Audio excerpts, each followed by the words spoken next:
Eto na nga mga chong, marami tayong basketball updates. Hinebra, RJ Abarrientos, overrated nga ba? Isa nga si RJ sa pinaka-promising rookie sa PBA, explosive guard, future of Philippine basketball.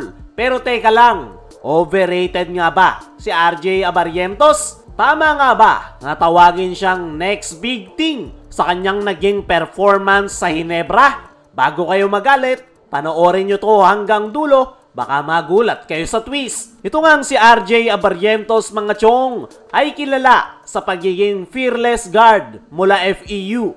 Nakilala hindi lang dahil sa apelyido niyang may legacy, kundi dahil sa kanyang sariling galing. Sa kanyang early pro basketball career ay agad nga itong nakakuha ng Rookie of the Year sa Korean Basketball League, kung saan nag-a-average siya dyan ng double figures. At ngayon na naglalaro na siya para sa Barangay Hinebra, ay isa na nga siya sa mga key players ni Coach Tim. Actually, isa na sa importanteng player at future ng Barangay Hinebra. Siya nga rin ang nangunguna para sa Rookie of the Year Award. Pero ang tanong, sapat na ba ito para sabihing elite na siya? Or it's just a great marketing? Let's talk about facts. Sa naging kampanya ng Barangay Hinebra, ngayong All-Filipino ay nag-a-average etong si RJ ng 13.5 points per game at 4.6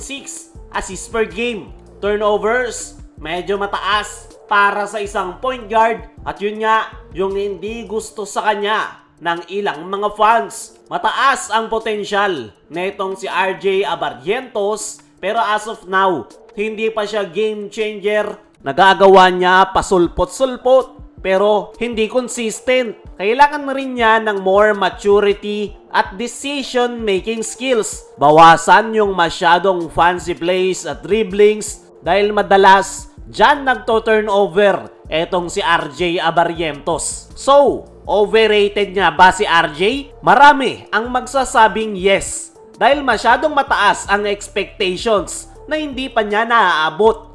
Pero teka lang, bago tayo humusga, remember, RJ is only 25 years old. Batang-bata pa nga ito at normal lang yung mga pagkakamali na kanyang nagawa sa Barangay Hinebra. Marami pa itong panahon para mag-improve. Isa pa, sa tingin ko ay hindi lang mailabas ni RJ Abarrientos ang kanyang laro sa Hinebra dahil meron nga siyang sinusunod na triangle offense. Pero kung matatandaan nyo, nung binigyan ni Coach Tim ng go signal si RJ na laruin ang kanyang laro noong Game 3, ay ipinasilip ni RJ kung ano yung kanyang kayang gawin. Hindi siya perfect, pero hindi rin siya bust. He's a developing talent, and that's okay. Sobrang taas nga ng potensyal netong si RJ Abarrientos at paminsan-minsan ay nakikita natin yan. Bigyan pa natin ito ng at least isang taon and he will be a all-star in the PBA. The real issue,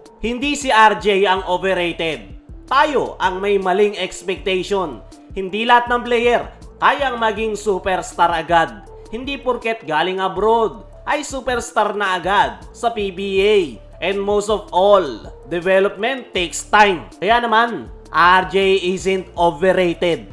He just overloaded with pressure. Kaya naman, hindi natin masasabing overrated si RJ Abarrientos. He's just young player figuring things out under the spotlight. At matatawag mo ba siyang overrated kung siya ang nangunguna para sa PBA Rookie of the Year Award? Kaya mga chong, ano ang masasabi nyo? Overrated nga ba si RJ Abarrientos? I-comment mo lang dyan sa ibaba.